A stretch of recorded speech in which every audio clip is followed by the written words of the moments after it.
hormones, antibiotics, and pesticides within our food supply.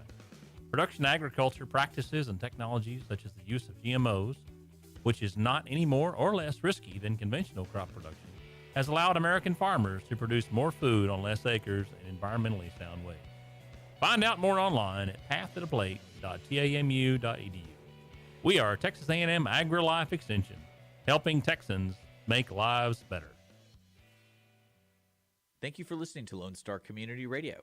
This program was broadcasted and recorded live from the LSCR studios in downtown Conroe, Texas. Lone Star Community Radio is supported by listeners like you. Donate and sponsor today. For more information on getting involved with Lone Star Community Radio, contact us at lscrstudios@gmail.com or visit us online at www.irlonestar.com.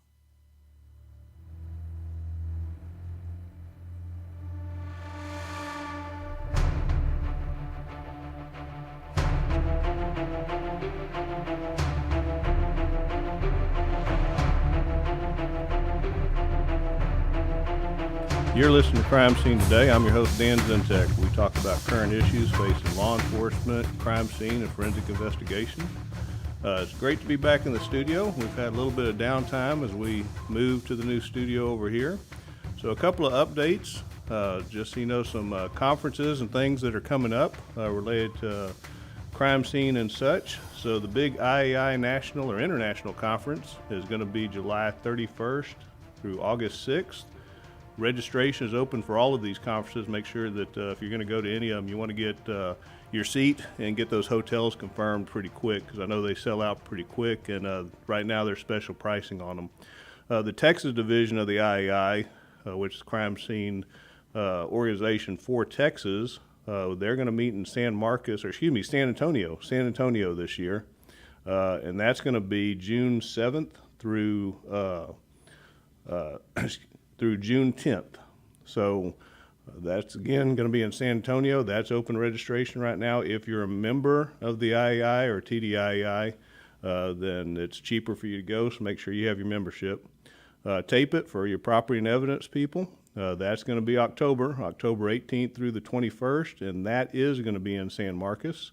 So anyway, those are 3 conferences coming up. Make sure that you sign up for those and get ahead of the game so you can get the right hotel fees and such. But today we have Janet Teague as a guest who has spent a lifetime career in law enforcement. We're going to talk about some of those experiences and how that has led to a ministry and chaplain and all many things that she's done in her life following law enforcement. So Janet, welcome to the program. And so just to start with, so how long were you in law enforcement? I mean, obviously, I guess you're still involved, but overall starting out. Well, thank you, Dan, for the invitation. It's such an honor to be here. And so I've been in law enforcement for 30 years. And so just kind of tell you a little bit about myself. I've been married 23 years. My husband and I are pastors and founders of Hope and Healing for Warriors. And our passion is to see first responders and military win the battle against trauma. But I have served over 30 years in law enforcement, and as a police officer, I've helped people in trauma. And now I'm telling my story of being forced to confront my own trauma. My family is a family of helpers, and my husband and I, both pastors and chaplains, and we're hardwired to care for others. Our daughter shares the same passion of helping others and winning the battle against trauma. So back in 1992, I started with MCSO, and back then I was a jail deputy, then went through the academy and was promoted to patrol deputy. But one of the most memorable assignments that I had when I was promoted to community resource officer and specializing in community policing. And I remember one of the first times that I was able to meet with Captain Bill Davis and Lieutenant Ollie Coward.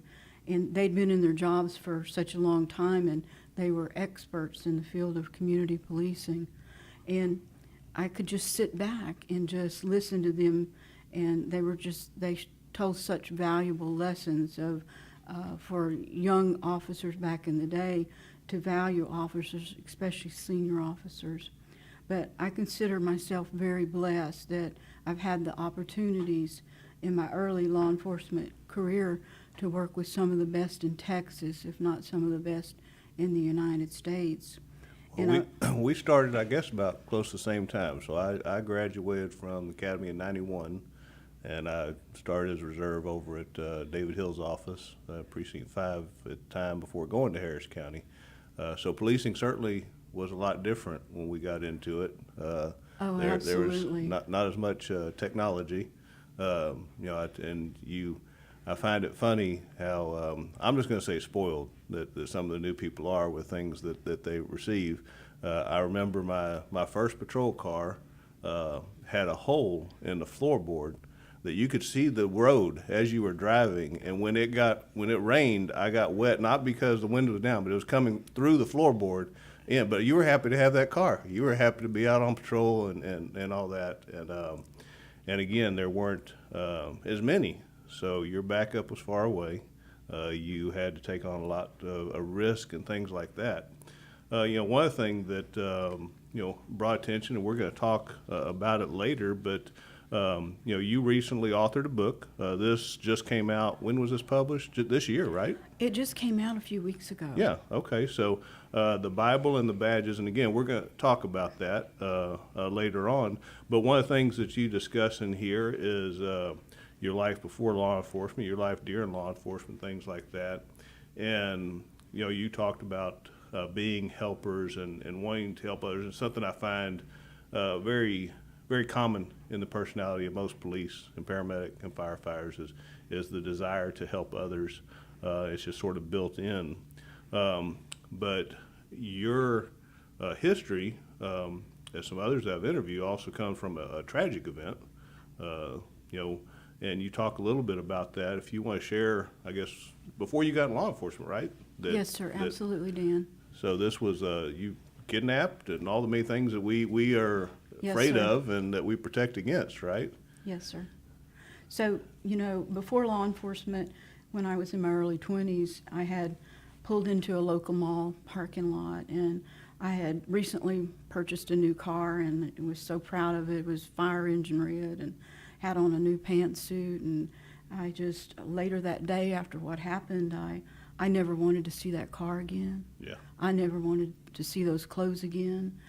But I opened the car door to get out at the mall, and I bent down to pick up my purse, and I'm turning back. I saw a guy who was bent down with a large steel butcher knife, and approximately a 7-inch blade, and he demanded, and he said, "Move over."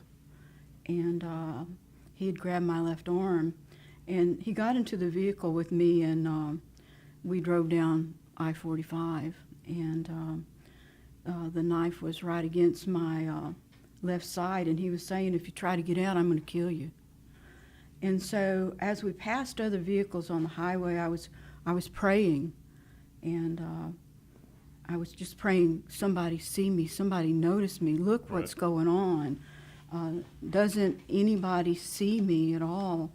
And so we went to a rural area, and he backed into the wooded area off the road, and he was poking the knife slightly into my side, and he had actually kidnapped me at knife point against my will, and in my own car, and he sexually assaulted me, and it was all about power and all about control, and it happened at around 10 o'clock in the morning in broad daylight, and I studied his face, and I wanted to identify him, and I was praying that I would live, and there was a Bible on the dash of the car, on my car dash, and we had been having a revival at my church, and so he said, "Why is that up there?" And he threw it on the floorboard. And so I was praying, and he said, "What are you saying? What are you saying? Stop it, stop it." And he said a lot more, but it's not worth mentioning what he said. And so I was praying for the opportunity to get away. And so then it happened, you know. He got out of the car. It happened. I had an opportunity. So I used that opportunity, and I was able to escape. And I was naked running down the road. Now, you and found got out- into the woods. You found back out in the- later this wasn't his only time to do this. You found out that he was a serial rapist and that he had done this to Absolutely. others. Absolutely, I was not the first one. And so I was running 100 miles an hour to get away, and I would stop and I'd listen, and I could hear him yelling. And so I traveled through the woods, and I actually came upon a hunting cabin, and there was a man's overall suit, and I was able to put that on. And then I came across a hay field, and I could hear a tractor, and he was baling hay. And so I waved my arms, and he stopped the tractor. He saw me, and he helped me, and he took me up to his residence with his wife, and we called 911, and HPD came, and they had a helicopter in the air. They were trying to locate my car, to locate him. And, when I got into law enforcement, a lot of officers don't want to work these kinds of crimes. It's a hard crime to work for some officers, but because I've been through it, it helped me. So It how helped long? me to help other people. How long between? So you said you're in your 20s. So how long from your assault before you got into law enforcement? It was a few years after that, sir. So So- I did have a few years. When I first applied in law enforcement, I applied at HPD, Right. and I wasn't tall enough, and I didn't weigh enough. Right. And so I had to wait until some changes were made. I'll tell you what, they don't care how tall or what you weigh now. They just need people. So, Yes, sir. so your first time, like everybody, you went to the jail, I gather, right, before hitting the streets. Yes, sir. And something you talk about, and I know is dear to your heart and your husband's, as far as the trauma that's inflicted. And obviously, you had a physical along with mental trauma prior to you even getting in this. And y'all talk about PTSD, and it's strange that it's sort of I'd say a new topic when it comes to law enforcement, right? We've been talking about it with military for years, right? People come back from war, and the basic definition that we have and that we've been taught for PTSD is either some extreme stressful event, either one event can cause it, or what we have now, identified dealing with law enforcement is the accumulation of whether it's small or big stressful events over the course of your whole career of steadily experiencing these things. And as I said, it's something new in the sense that I know, not even 5 years ago, that if you had a bad scene or whatever, I think we sort of went through stages of getting better at it, right? It was like, you had hey, if you're having trouble, go talk to someone who was there. They can possibly relate. Now, prior to that, it was just, suck it up. You signed up for this, right? Yeah. So at least that has sort of changed. But I think that we're always told when you go in the academy that, your life's going to change, right? Things are going to be different. I don't think anybody can truly explain what that means, right? I can tell you that just my own experiences of raising children and dealing with homicide and violent crimes and all these things, and my friends that do the same thing, that, and I'm only gathering it's because of what we experienced, but I mean, when my child calls and says they're filling up with gas, I would gather a normal parent just thinks, great. I think about what you described, right? Are you being safe? Are you watching out? Is someone going to grab you or whatever? Absolutely. Someone's 10 minutes late coming home, you think of the worst because, and I sort of give the description that horror movies have nothing on what we have in our head, right? We can come up with so much more of what would scare anybody because of just the soundtrack and the video track that we have from the many things we've seen and done, right? And it seems as though, again, y'all are sort of approaching that issue and making it more normal, right, in the field to try to talk about these things. Absolutely. I know you talk about a few in your book, but what would you say, and I said, I know that it's many over the course of things, is there anything that I would say really sticks out with you, an event that still, I won't say that you're having trouble with, but like it's that one that, sticks out? I've had people that, and this is the one thing that also about that is there's so many times, like you and I could go to a scene together.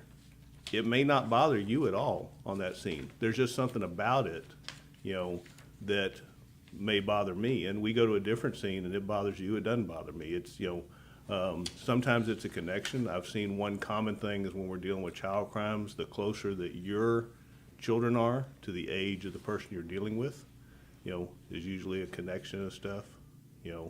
I would have to say one of mine is not scenes. I've worked many cases, many deaths. I've told many parents as far as that their children are dead. I put babies in body bags, but the one that sticks with me is when one of my deputies in Harris County was hit and getting him out the car, and the last person to be there.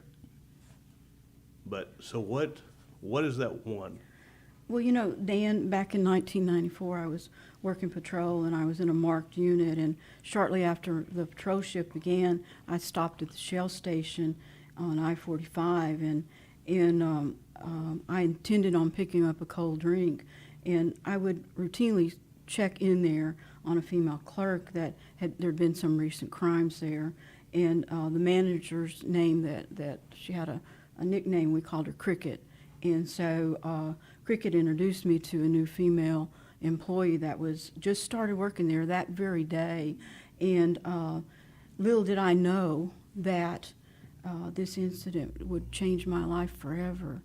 And she told me her name, and we'll call her Miss Smith, that she had requested a work transfer because of her soon-to-be ex-husband had a history of repeated domestic violence, and several attacks had been reported to HPD. And Smith told me that she had been separated several months ago and that she had moved into her parents' house in Houston for safety. And she said that her husband had an addiction to crack cocaine and that he had hurt her so many times, and that he had escalated and was telling her that he was going to kill her with death threats if she didn't go back with him. And so she pulled out her wallet and she showed me his photo, and she also showed me pictures of her two young children. And she believed that she did not think that he knew where she had been transferred to work. And she told me that this was the anniversary of the death of her older sister, this very day was. And I took down all of her information, and her demeanor was so calm, and she asked me if I'd be very careful if our paths crossed, that she was concerned about me. And she went on to ask me, she said, "Do you know Jesus is your Savior?" And I affirmed her, yes, that I did. And little did I know that this was one of the last things she was going to say, one of the last things that would come out of her mouth. And so I told her that I'd be passing this information on to MCSO, and that I'd be staying close by and as much as I could possible on my shift, and that I'd be passing all the information on for others as well. And I told her, call 911. If something happens, be sure and call 911. And I left the location, and I was going to circle the area, and I was watching for the subject, and within 2 to 3 minutes, I got the call. And so I received the dispatch that there was an armed robbery at that location, and dispatch said the suspect had come to the counter and pulled a gun from a revolver from behind his waistband, and he had taken the clerk into the storage room at gunpoint, and that the lady at the counter was bent down behind the counter speaking to dispatch. And so I arrived in less than 2 minutes, and I didn't observe any vehicles on location. And I entered the store with my weapon was drawn, and I saw Cricket was behind the counter on the phone, and she was pointing to the back room, to the stock room, and she was whispered that 2 shots fired. And so I continued to the storeroom, where I observed that Mrs. Smith was lying on the floor, fatally shot in the head. And the subject, later identified as Mr. Smith, was also lying on the floor, and that he had shot himself in the head. And the gun was lying next to the subject. According to the manager, Cricket, she could only watch in horror as he took Mrs. Smith at gunpoint to the storage room. And so both had died on the scene. And I requested crime scene and supervisor and to the incident, and I was just furious. I was just so furious at myself that she could die like this. And I didn't sleep well for a while, wishing that I could have stopped it. In my prayer, I asked God, why did her life have to be taken? Why, Lord, did it have to be this way? And why was I the one on this call? And I later heard a voice in my heart say, if not you, then who? And I was heartbroken, and I still put on the uniform and still went on my shifts. And I carried a lot of weight for a while from that. And, you know, sometimes it's okay to cry. It is okay to cry. And it's okay not to fight those tears. And don't try not to be strong when you're not. And there's healing in this story. For many people, there's healing in this story. So there's been many, many times that I've told this story in church classes, and it's touched so many lives. And you just never know that when you talk to someone that could be your last words that you hear from them, and how these words could affect someone else. Well, and as you said, I think one of the things that, again, there's no rhyme or reason on why one scene bothers another, but the common link that I've found in many is that emotional connection, the fact that you knew her, the fact that you had seen her kids, that you'd had private conversations. And you know, it's one of the things that I've seen as also a common among the homicide Texas, and speaking to many all over the nation. Many of us enjoy our job, enjoy what we do, and some people ask, you know, how do you enjoy doing that, right? Well, there's a common part of it. Going to the scene and processing it, using all your talents and abilities and training, that's the fun part, right? But every single one that I know, every single homicide detective I know, will always say the one part of the job they hate is the same thing, and it is always dealing with the family, because there's that emotional connection, right? Me dealing with a scene, that's evidence, okay? That's me tracking a bad guy. That's me going and doing my job, okay? And the way I've described it, and me and my partner at the time, we would just take turns. And believe me, it was not like, hey, I want to do this. It was, you know, it's your turn to do this, right? And the best that I describe it is when your child is born, that there's like this invisible umbilical cord, okay? That you're always connected. You're always worried. You always are glad their accomplishments. There's just this connection that cannot be described except for that you have with your child. And what we do is we go and cut that umbilical cord, because the moment that we arrive at that place and time, everything is still normal. after I say these words, your life will never be normal again. So those, again, that's the hard part, is any type of emotional connection that you have to that individual. Because you can take that same thing and, of course, relate it to your life, of your children, of your things that you're going through. And again, that's where I think a lot of the PTSD that you deal with is dealing with that over and over. And whether it is homicide investigators, whether it is patrol officers, many of them have to go give death notifications.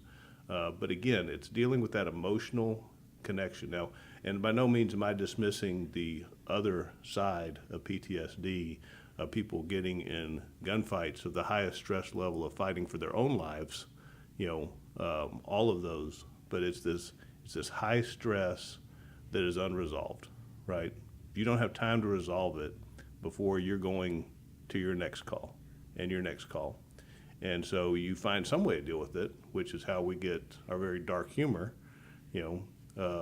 and it's our way of laughing. It's our way of dealing with things and talking to people who have been through it.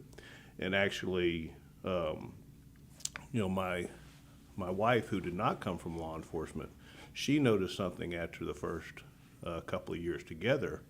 At first, she realized how close the police family was and didn't understand why until after watching us through the years, that no one else can understand what you're doing, what you've gone through, what you experienced. So, but that goes to your point of these conversations, to be strong in your conversations, which sort of leads to your next mission that you've sort of taken on is the PTSD. So what started, I guess, you identifying these issues and then to bring to light, trying to bring people together to address this?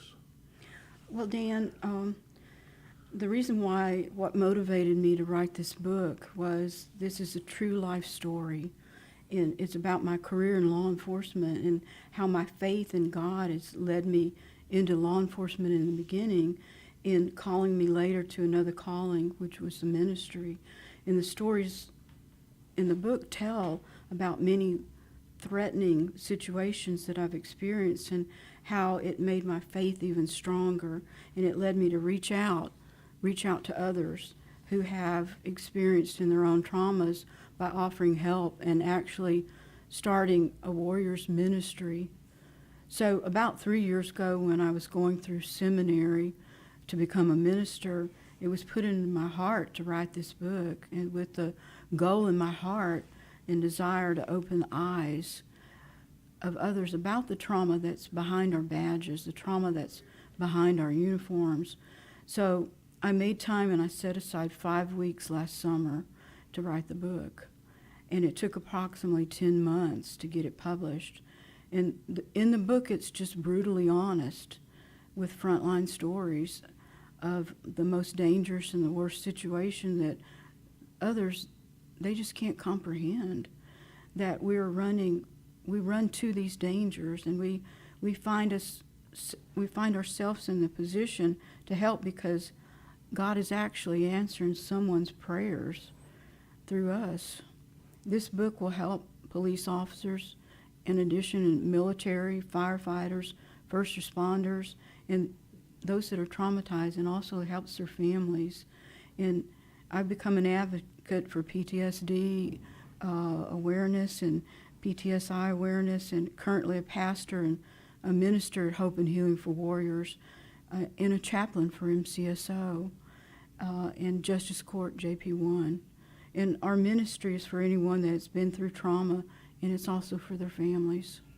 And you talked a little bit as far as the chaplain program. I know that that's grown. I know that the current agency I'm at, we have a chaplain also, and has assisted. One of the things, and you can speak certainly much deeper to it, but one of the things that certainly assisted us is we're on scene as detectives. We have a job to do, and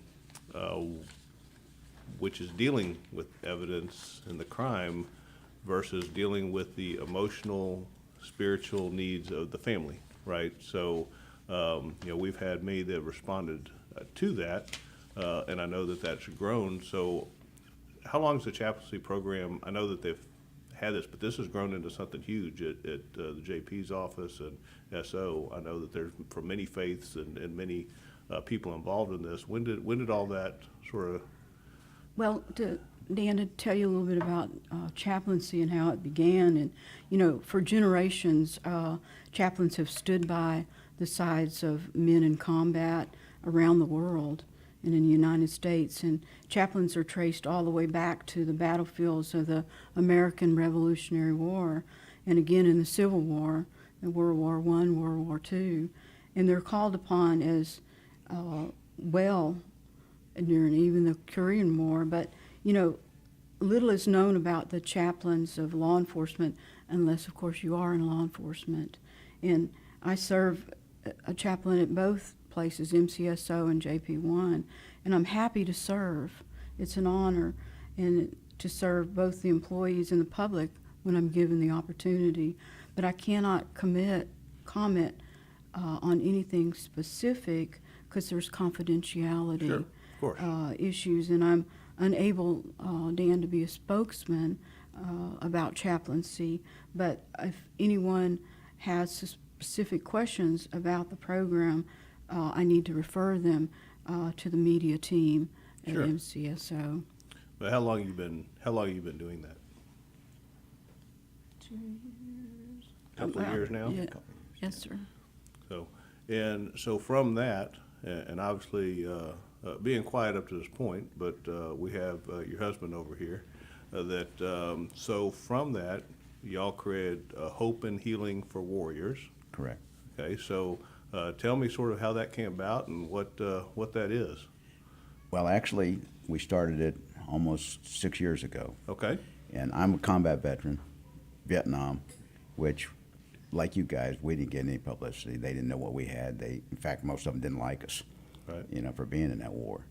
So, in my own heart, I knew we needed to do something for these young guys who were coming home. They're taught to be the best warriors we have, and then they're discarded. And they have issues. Some, they're used to being, their house payments are made, their health benefits are there, and all of a sudden now they have to survive in the world that they haven't been in. Most of them were kids. Right. If you needed something, we issued it to you. Exactly. Right. Exactly correct. And so I felt the need God put on my heart, and you think this wasn't hard, and God does have a sense of humor, because to me, I was jealous and angry at these kids getting all the publicity that we didn't get. Right. So when God put it on my heart, I said, God, you got to be talking about the wrong person. I'm not the one to do this. Right. And so y'all started this about 6 years ago. About 6 years ago. And so this is not just veterans, though, No, sir. No, right? sir. Who all is it this reach out to? It's police officers, firefighters, first responders. In fact, I do confidential counseling with police officers, as you were talking about, because they don't want the stigma of the PTSD, but they want someone to talk to get it off their mind, off their chest.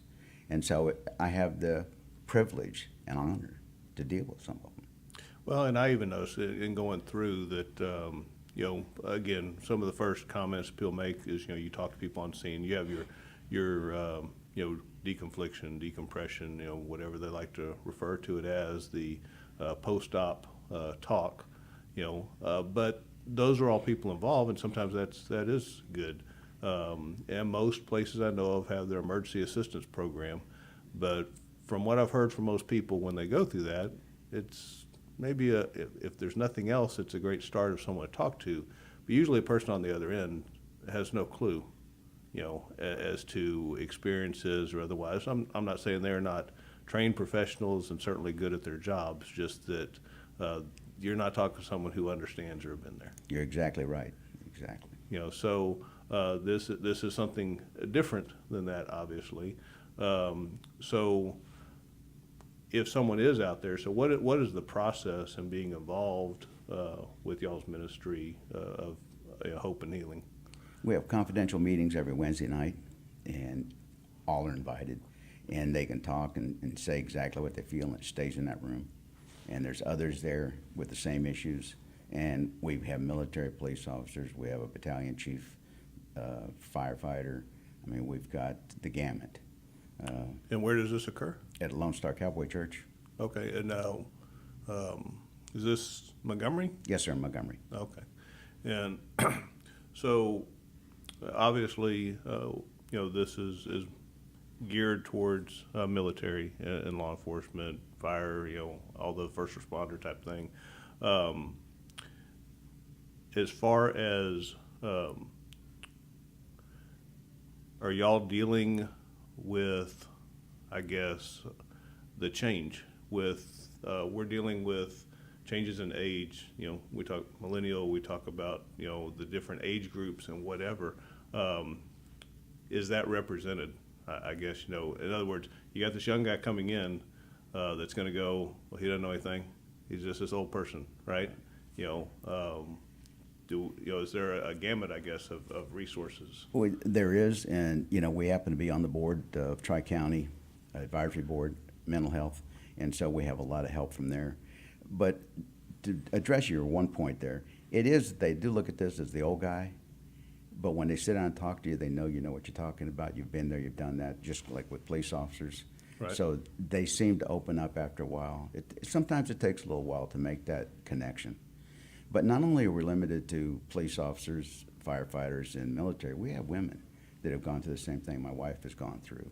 We have childhood, problems and issues that they've gone through. So we're not just limited. I mean, we've opened it up, and God has blessed us with this ministry to be quite large. And it's just opened up doors in every direction. And so, Janet, just speaking to some current issues in law enforcement, and one you sort of address as far as we're losing a lot of people to retirement. We're losing a lot of people, and people are not busting down the door to become police officers right now. I think that's very specific to areas. I mean, obviously we see a national media that is there to get attention, right? I mean, whatever, if it can get a click, if it can get a headline or whatever, that's more sensationalized. And we see a lot of those places up north that are having severe problems. I don't see the same problems here, but we see the same, I guess, issues with people wanting to be cops. So, you got just as much time as I do in law enforcement. What are your thoughts on, I guess, solving that, reaching out or somehow getting people interested in law enforcement? Well, Dan, I am so thankful that I live in Montgomery County, and I'm in Texas, but specifically in Montgomery County, and working in law enforcement here. And we're different here. It is a group that is premier, and in law enforcement, we got into law enforcement to protect and to help everyone, and we're trying to maintain this persona of being, the protector. And there's a lot of times that we don't want to admit that things that bother us, and so we need to progress along in our career from going from call to call to call, and to where we can talk to someone. And so what's happening that I can see in law enforcement in our area is there's more and more chaplains that are coming in to help others, to help law enforcement. And so and also people used to think that they just didn't have anyone to talk to in law enforcement, and where do they turn? What are they going to do? And that it is a sign of being strong. It's not a sign of being weak to call out for help. And so, and now in law enforcement, there's also the buddy check systems, so that there's others, whether it's someone that you're working directly with, or a chaplain, where you can reach out, and others will talk to you and say, well, how's your day going, and is there anything too heavy for you, and what kind of calls are you going on, and so I feel like that there is a lot of people that are retiring across the nation out of law enforcement, but what I can see is there's also men and women that are being drawn into law enforcement, as well, You even know- during these times. The one thing that I sort of find odd, and I'm hoping that it sort of changes, or maybe your thoughts on it, is there are only two things I know of. If you're involved in a shooting, you have to go talk to somebody. And if you work child sex crimes, you have a yearly psychological checkup also, if you're dealing with child porn and things like that. But those are the only two things I know that are pretty standard in our industry, that if those two things happen, then you're going to go talk to somebody, right? But it seems to be missing a whole lot of other things that go on. And I think that when there is a big event, they'll usually have a gathering, just a post gathering to sort of discuss the event. But I don't think it really occurs that often or as much to all the other, I wouldn't say small, but events that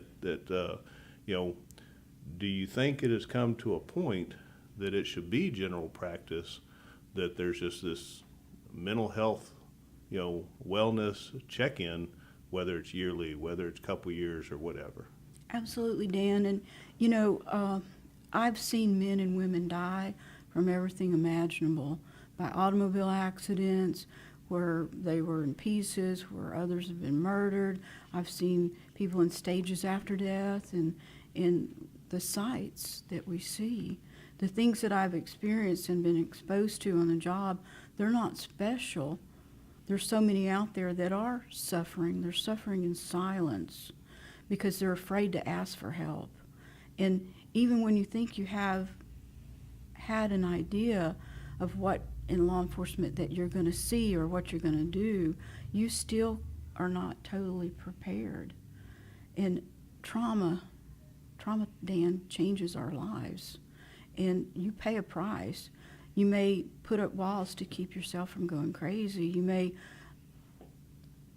learn that you cannot give in and display your emotions because you're in law enforcement.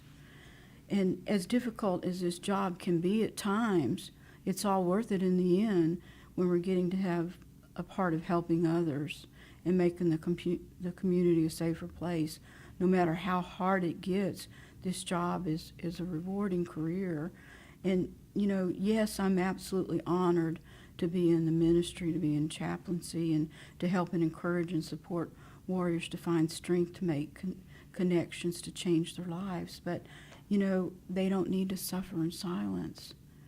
There's people that can help if they call out. I think that, two things is one, there's the old adage of you being felt as though you're weak for coming, right? But, I think there's another one that sort of gets ignored, and that is we sometimes think or we feel as though, everybody understands that everybody's doing the same job, right? And, one example sort of sticks out to me on how unaware we are that everybody is going through the same thing is I was in a class with Colonel Grossman speaking, and he did an exercise. And there's everybody in this class from county, city, state, and everybody dealing in law enforcement. There's at least 300-400 in the class. And he had everybody close their eyes. And he said, raise your hand if you've ever had a dream where you are trying to shoot somebody and you are not hitting them or your gun's not going off or whatever. So raise your hand. Said, now, keep your hands raised and open your eyes. Every single person in that room, everyone, has their hand up. And again, it was just that reminder that everyone is experiencing the same thing, but we don't realize it. We may know that we're going call to call to call, but you don't realize that they're feeling the same way. They're having the same dreams. They're having the same nightmares, okay? And I think acknowledging not just that we do the same job, but that, I don't know another way to put it, but this is normal, right? I mean, this is the normal consequence of the job that you're doing. Absolutely. Right? So getting them to understand that part that, I mean, I don't know where to put it, but you're not special. You're not unique, okay? I mean, this is everybody who decides to do this. The one who I guess is unique is the one who doesn't have this, and I have yet to find them. Okay, if I do, I'm more concerned about them being like a psychopath with no emotion and no impact on their life or whatever. But I think that's a very hard message to get across, unless you talk, unless you're sharing those experiences, that these are things I'm thinking about, these are things that bother me, these are dreams I'm having, these are issues that, you do think you're alone. You think you're paranoid when it comes to your kids. You think that, the nightmares you're having is just because of this one incident. Then you talk to others and realize, nope, this is a normal part of the job. I hate to say it as that, but that's what it comes down to, right? Yeah. So with, again, sort of getting back to y'all's solution for this, right, and what y'all combined. So where do you see, I guess, the next steps of your ministry or of hope and healing or something beyond hope and healing? What do you see? Well, our goals are about providing an avenue for individuals that have trauma to have someone to reach out to.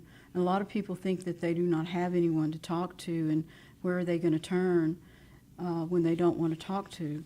Think that others may think they're weak. And so, PTSD isn't about what's wrong with you. It's about what happened to you. And at Hope and Healing for Warriors, we encourage and we support warriors to find strength to make those connections that will change their lives. And our ministry is not only one that's very unique, but one that it's mostly desperately needed, especially in today's world with all that's going on.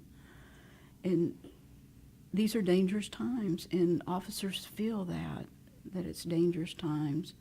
And so all three of the pastors, there's one that's not here, Tom Ramey, we're all board certified mental health coaches,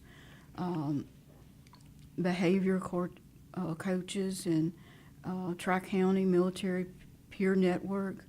And my husband also has a PTSI certificate. So we want to let others out there know you're not alone. No one is ever too broken or too scared or too far gone to go through the change. Never stop fighting. Don't lose your fight. There's someone here to help, and we're so happy to be here to help. So you referred to PTSD, and that's pretty common. People know. So explain PTSI. It's a new, for the family side of it. Like you said, your wife finally noticed a change a couple of years later. A lot of them find the change, and they have compound PTSD, which is they picked up the same thing, only it's from being around you. And so they don't know how to handle it. So that's how we've taken in the families to try to help them. So where do you see? So obviously y'all are in Montgomery. Yes, sir. Sort of taking care of this area. So how do we get it beyond Montgomery? That's a good question. We've been looking at that. We've been asked to open a place in Dallas. Again, it's finding the right people. The key to PTSD is someone to listen. Sure. And that's a hard thing to find, and someone that can actually relate. And so we're not quite ready to the point where we can go look for somebody else to do it. So we're going to try to expand. We have done some Zoom and had them in our classes. So we really don't know, to answer your question, exactly how we're going to expand it. You want to get there. Yes, sir. Just not sure how we're going to accomplish that yet, right? Exactly, yes, sir. We're getting calls from all over the United States, from everywhere, for help. So people are finding us. Well, and it's obviously impactful that I'm sure, as confidential as it is, the one thing I've learned is that when people do receive help, many want to share that they're feeling better, right? And when they share that story, then that obviously is a built-in message for y'all and expanding those things, right? So if someone wants to help, if someone wants to get in touch with y'all for where, how do they get in touch with you besides just showing up on a Wednesday night? We've got a webpage. Okay, what's the webpage? www.hopeandhealingforwarriors.com. Okay, and you have emails on there, Yes, sir. contacts on there? All the information's on So, there. And Janet's on Facebook, as you know, so all the information's on Facebook also. Yep, and so if you want to find information, you can go to the website, and then also, by all means, we have the book, The Bible and the Badges, Blessed are the Peacemakers, just came out just a couple weeks ago, and I know you can find it on Amazon. That's where I bought mine. So you can go and check that out. And It's actually at all bookstores now. it is hit the bookstore. See, I try to just have stuff delivered to the house. I don't. It's an ebook also. So there, any place you find a book, you should be able to find this book. So, well, Janet, I appreciate you being here. And Yes, sir, it's Ray, I an honor. appreciate you being here. Thank y'all so much for sharing your story. Thank you for writing your book, and certainly for the continued work that y'all are doing for all the first responders out there, and sharing all your experiences to help them along the way. So